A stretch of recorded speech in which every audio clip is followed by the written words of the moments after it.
आम खबर शामिल करेंगे। ऑनलाइन टैक्सी ड्राइवर की खातून से मुबैना ज्यादती, राइड बुक करने वाली खातून को मुबैना ज्यादती का निशाना बनाया गया। पुलिस के मुताबिक वाकया लाहौर सब्जाजार कराची पुल के करीब पेश आया।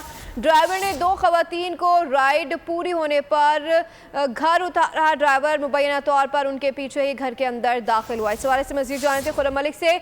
जी खुरम, बताइएगा क्या कहना है पुलिस का इस हवाले से?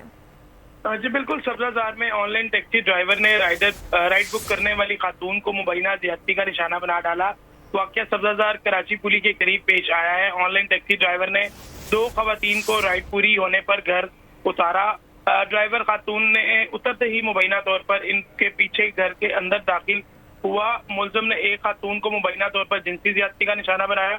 वाकये का मुकदमा जो है वो पुलिस ने दर्ज कर लिया है और गाड़ी का नंबर जो खातून की निशानदेही पर उसको भी मेंशन किया गया है। और पुलिस का यही कहना है कि मुलजम को गिरफ्तार करने की कोशिश जो है वो की जा रही है और जो ऑनलाइन टैक्सी ड्राइवर है उसकी तलाश के लिए जो मकामी जो ऐप है उससे दफ्तरों भी रब्ता किया जा रहा है और जल्द मुलजम को जो है वो गिरफ्तार करके तमाम पहलुओं पर तफ्तीश की जाएगी। जी खुरम मलिक अपडेट करे थे, आपका शुक्रिया।